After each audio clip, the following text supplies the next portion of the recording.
मैं जानता हूं मैं कहां आया हूं, क्योंकि आप वो लोग हैं जिन्होंने बहुत सरकारों को झुकाया है।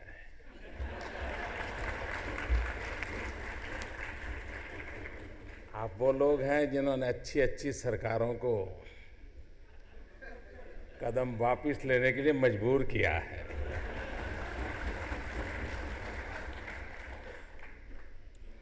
लेकिन झुकना वहां होता है जहां जंग होता है। हम तो जंग के लिए नहीं निकले थे, हम तो आपको जीतने के लिए निकले थे।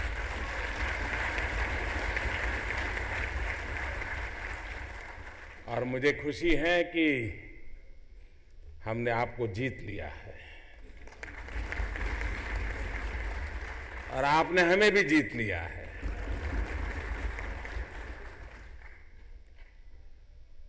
देखिए, एक्साइज का मसला पहले भी आया और आप लोगों ने तूफान खड़ा कर दिया, सरकारें डर गई। अच्छा, हर एमपी आपका क्लाइंट होता है?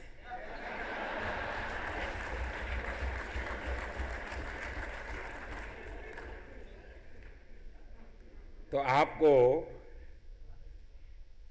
सरकार पर दबाव डालने के लिए कोई डेलीगेशन भेजने की जरूरत नहीं।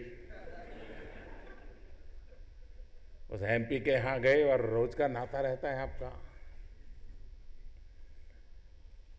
लेकिन उसके कारण क्या हुआ, सरकारें डर गई और सरकारों ने चीजें वापस कर ली और मामले वहीं के वहीं रह गए।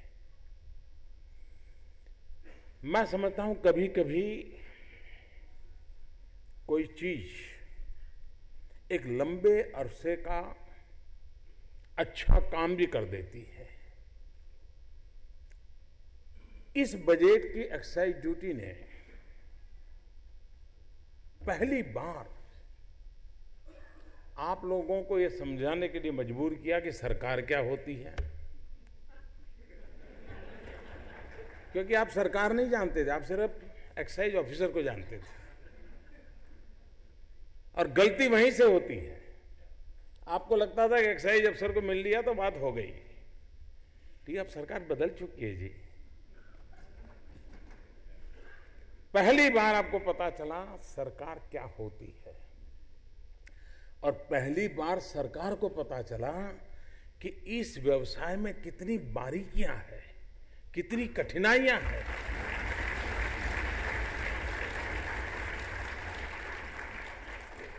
और मैंने जब अफसरों से बात कर रहा था, मैं पूछता था उनको कि भाई ये जो विषय इंडस्ट्री की तरफ से आया है, क्या पहले ध्यान में नहीं था क्या? नहीं, बोले साहब कभी ध्यान में नहीं आया। यानी ऐसी संवादहीनता और इतने बड़े क्षेत्र के लिए ये अपने आप में सरकार के लिए अपने आप में झोंकने के लिए काफी मात्रा में है। और इसलिए इस बार की एक्साइज के निर्णय ने, ये ठीक है कुछ आपका खर्चा हुआ होगा, एडवर्टाइजमेंट डेली पड़ी होगी, आंदोलन करने पड़े होंगे, पुतले जलाने के लिए पेट्रोल लाना पड़ा होगा, बहुत कुछ करना पड़ा होगा। लेकिन इस खर्चा करने के बावजूद भी फायदा ये हुआ, सरकार और आपके बीच में गहन संवाद हुआ और लोकतंत्र की यही ताकत है जी। लोकतंत्र की यही ताकत है। आपको भी अपनी बात अपने तरीके से रखने का पूरा हक है और सरकार को आपकी बात को समझने का भरपूर प्रयास करने की जिम्मेवारी है। अगर ये हमने पहले ही डर गए होते, एमपी के कहने पर मान लिया होता, तो फिर कोई सरकार आती कभी 25-30 साल 40 साल के बाद,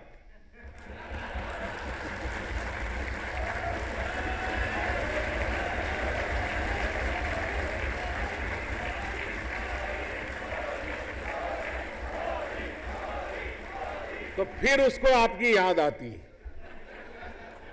फिर वो 1% 2% लेकर के आ जाती। समस्या का समाधान ही होता है। आपको लगा होगा कि मोदी झुकता नहीं है, मोदी अड़ा रहा, मोदी ये नहीं। सवाल मोदी का नहीं है जी, सवाल समस्याओं का समाधान करने का है। इसलिए हमने कमेटी बनाई।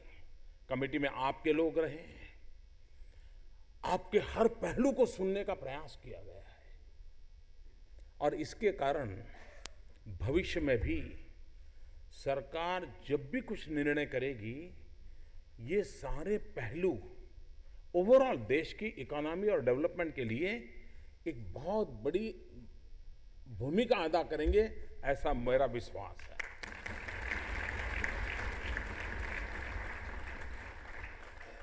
अब जैसा जीतू भाई बता रहे थे कि 28 फरवरी को बजट आया और 3 मार्च को आ गए तो मोदी जी को मिल लिए और कहते हैं कि पहले कोई मिलता ही नहीं था।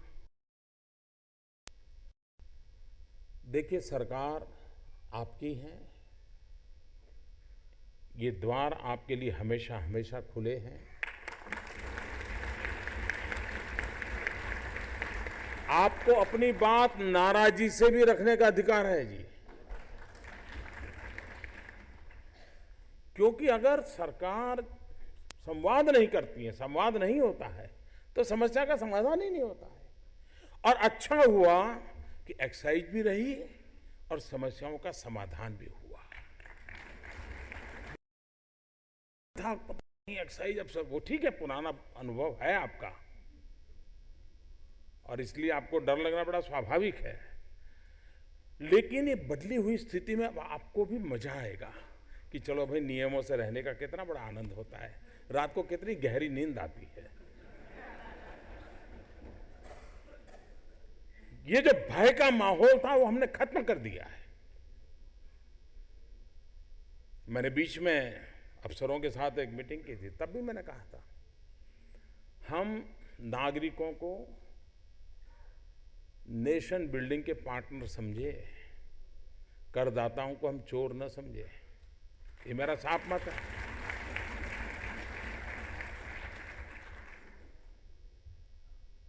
लेकिन ये बात सही है कि अपने यहाँ क्या क्या चलता है आपको भी मालूम है। अच्छों को जेल जाना पड़ा है, मुझे याद है। इस सरकार में अभी वो शुरू नहीं किया है, मैं तो पुरानी बात बता रहा हूँ। तो हमारे में कुछ लोग हैं जिसके कारण बदनामी आती है, लेकिन ये आवश्यक है। जैसा प्रवीण जी उदाहरण दे रहे थे सूरत का, एक समय सूरत की भी वही छवि थी जी, लेकिन उन्होंने सभी कानून नियमों का पालन करते हुए अपने आप को आधुनिक बनाया और उसके कारण आज दुनिया के साथ लोहा ले रहे हैं वो लोग। आप भी ले सकते हैं जी, और मैं आपके साथ खड़ा हूं।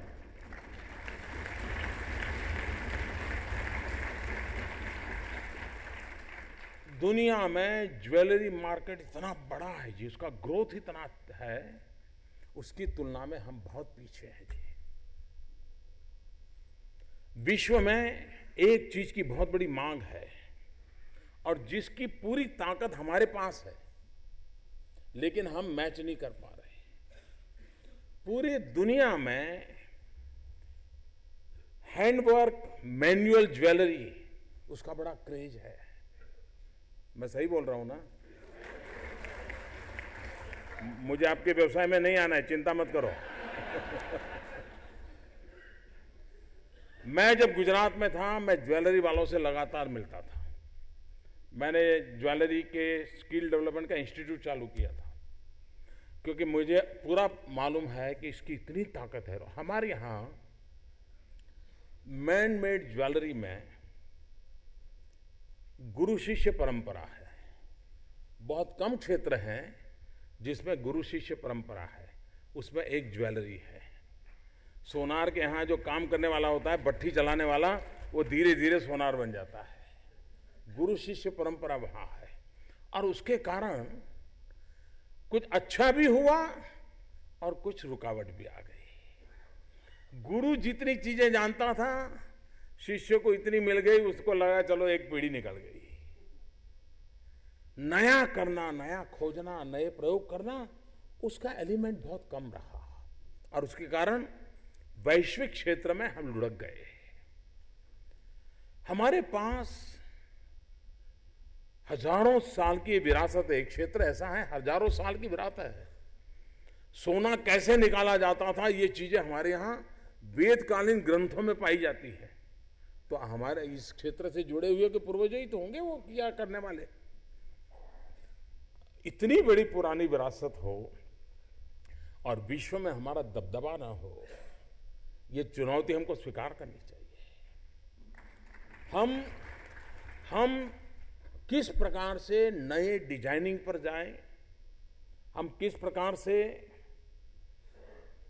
क्वालिटी प्रोडक्ट, जीरो डिफेक्ट जिसको कहें, क्वालिटी प्रोडक्ट, और आज प्रोडक्ट के साथ सस्टेनेबल होने की जरूरत है। वरना जो चीजें आती हैं बढ़िया दिखती हैं और कुछ महीने में चली जाती हैं तो उसको एक नया प्रकार का टैग लगता है। मैं बोलना नहीं चाहता हूं।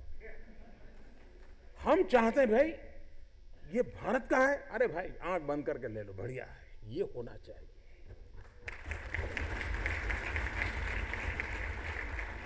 मेक इन इंडिया इस बात से सफिशिएंट नहीं है कि यहां पर काम होता है और यहां पर रोजगार होता है। उसका एक स्टेज वो होना चाहिए जब दुनिया को पता चला मेक इन इंडिया, अरे भाई चलो आंख बंद करो, ले लो, यह ब्रांड है, उठाओ। ये क्रेडिबिलिटी पैदा करने के लिए इनोवेशंस बहुत आवश्यक है, बहुत आवश्यक है। इनोवेशन के लिए एक एनवायरनमेंट क्रिएट करना होगा। स्किल डेवलपमेंट मिशन जो चला है सरकार का, मैं चाहता हूं कि जेम्स एंड ज्वेलरी के लोग स्किल डेवलपमेंट के काम में पार्टनर बने। हम सिलेबस वो तैयार करें जो जेम्स एंड ज्वेलरी के लोगों का विजन हो। और मैं मानता हूं सरकार में जो लोग बैठे हैं उससे ज्यादा इसमें आपका विजन ज्यादा अच्छा और स्पष्ट होगा कि हाँ इस समय की मांग है, ऐसा चाहिए।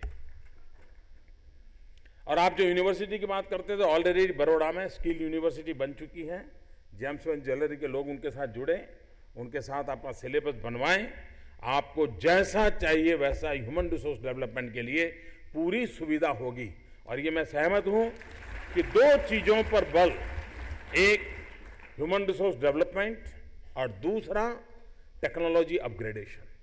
देखिए सूरत में डायमंड ने दुनिया में अपना डंका जमाया, उसका कारण एक है कि उन्होंने टेक्नोलॉजी अपग्रेडेशन में कोताही नहीं बरती।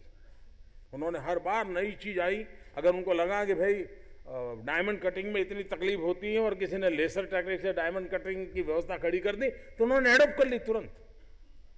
और हमारे यहाँ होम ग्राउंड पर वो टेक्नोलॉजी डेवलप हुई जिसको स्वीकृति मिली।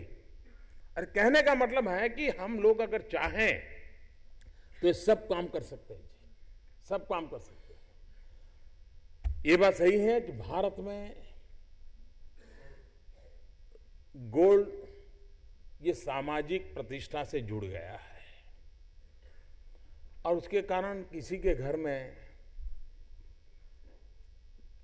गोल्ड पड़ा भी होगा, गहने पड़े होंगे, साल में 1-2 बार 5 बार पहनने का मौका आता है, वो डेढ़ मनी के रूप में पड़ा रहता है। उसको किस प्रकार से राष्ट्र के विकास में जोड़ना, उसके लिए स्कीम बनाई है। आप भी प्रेरित कर सकते हैं आपके क्लाइंट को, कभी कुछ जाने वाला नहीं, वहां रखो तुम, जब जरूरत पड़े ले आना। उसके कारण देश की इकोनॉमी को बल मिलता है और ये देश की इकोनॉमी को बल मिले उसमें हम लोगों को कंट्रीब्यूट करना चाहिए। सुविधाएं जो भी खड़ी करनी होगी, जहां भी खड़ी करनी होगी, ये सरकार स्पष्ट मानती है कि सबसे अधिक लोगों को रोजगार देने का एक क्षेत्र है जो अभी भी अनटैप्ड है, उसके पोटेंशियल से हम बहुत पीछे हैं। लेकिन हम डोमेस्टिक मार्केट में, इतना बड़ा मार्केट है कि हमको नया करने का मन ही नहीं करता है। हमारा ये सबसे बड़ा प्रॉब्लम ये है कि डोमेस्टिक मार्केट बहुत बड़ा, 125 करोड़ लोग हैं। अगर साल में 2 करोड़ भी शादियां होती हैं तो आपका तो 5 उंगली घी में क्या है। इसलिए आपको मन नहीं करता है कि विश्व मार्केट की ओर देखें। आपसे मेरा आग्रह है कि आप डोमेस्टिक मार्केट के सीमित विचार से बाहर नहीं आएंगे तब तक ब्रेक थ्रू नहीं होगा जी। ये ठीक है कि डोमेस्टिक मार्केट बहुत बड़ा है, आपकी उसको भी शायद आप पूरा नहीं कर पाते होंगे, लेकिन अगर आप ग्लोबल मार्केट को देखेंगे तो शायद डोमेस्टिक मार्केट को अपने आप बाय प्रोडक्ट के रूप में सर्व कर पाएंगे, कोई समस्या नहीं आएगी। और उसके लिए जो आवश्यक है उसको सोचा जाएगा। अब आपने आज तो तारीफ ही तारीफ कर दी है, तो कल अखबार में कुछ नहीं छपेगा।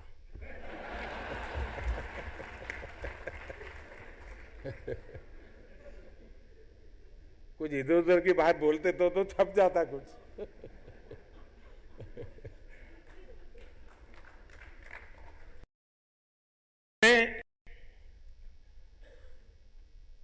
इसको एक अवसर के रूप में पलटना चाहिए।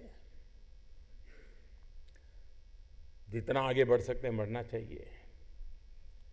प्रवीण जी ने बाद में कहा कि ब्लैक मनी से मुक्ति लेनी चाहिए। कम से कम तालियां उस समय पड़ी।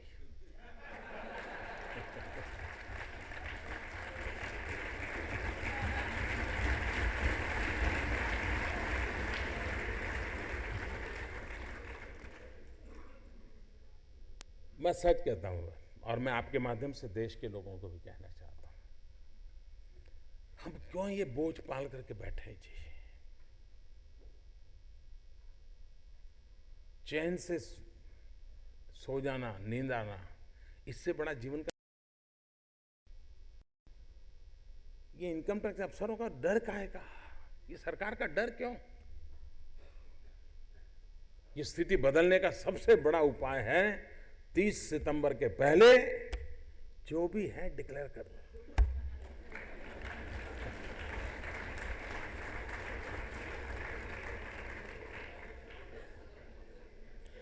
क्योंकि मैं नहीं चाहता हूं कि 30 सितंबर के बाद किसी की भी नींद खराब हो, मैं नहीं चाहता हूं।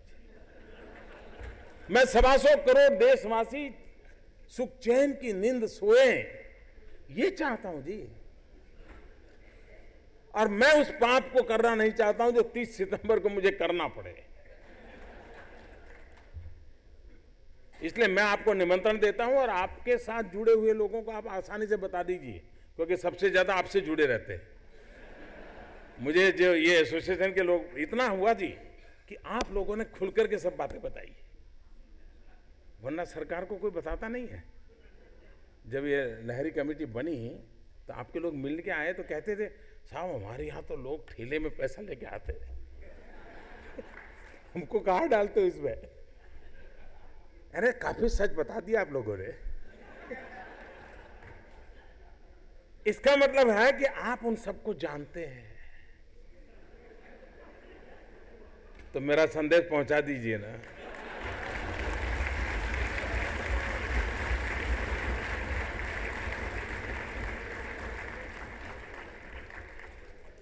क्योंकि ये आप ही का क्षेत्र है कि जहां उसको सबसे ज्यादा सुविधा है, उसके बाद जमीन वाले हैं, उसके बाद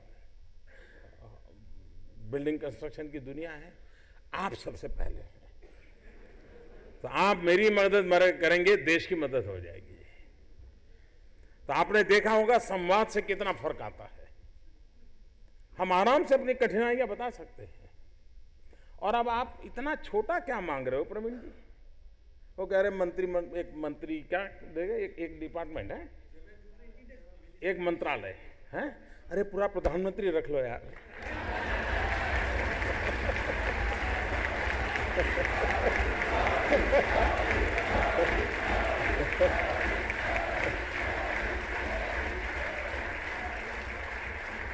देखिए, देश के विकास के लिए, मेक इन इंडिया के लिए और ग्लोबली आपका सामर्थ्य बढ़े, इसके लिए ये सरकार हमेशा आपके साथ है, प्रधानमंत्री स्वयं आपके साथ है। और इसलिए छोटे मंत्रालयों में मत उलझिए जी, मैं खुद आपके लिए बैठा हूं। लेकिन मैं आपको निमंत्रण देता हूं, देश अब पुराना जो जैसा आप करते थे अब छोड़िए उन चीजों को, बहुत हो चुका है जी, अब क्या जरूरत है। अब एक नए नियम बने हैं, नई व्यवस्था बनी है और अच्छाई के लिए बनी है, देश के विकास के लिए बनी है। हम सब मिलकर काम करें, देश को नई ऊंचाइयों पर ले जाएं। आपने आज मेरा स्वागत किया, सम्मान किया, इसके लिए मैं बहुत बहुत आपका आभारी हूं और मैं विश्वास दिलाता हूं कि कभी किसी को दिक्कत हो ये हम सोच ही नहीं सकते जी। और मुझे खुशी है कि आपने सरकारी व्यवस्था को स्वीकार किया और इस स्वीकृति का मूल कारण विश्वास है। शायद इस सरकार पे भी आपका भरोसा न होता तो आज भी आप पुतले झलाते रहते होते, काम नहीं होता। लेकिन ये हुआ इसलिए कि आपका सरकार पे विश्वास है और लोकतंत्र में विश्वास सबसे बड़ी पूंजी होता है। जनता का शासन के प्रति, शासन का जनता के प्रति, ये विश्वास ही तो है जो हमें जोड़ता है और हम जब जुड़ते हैं तो कुछ करने के लिए जुटते भी हैं। और मुझे विश्वास है कि हम देश के लिए बहुत कुछ करने का संकल्प लेकर के यहां से जाएंगे। बहुत बहुत धन्यवाद।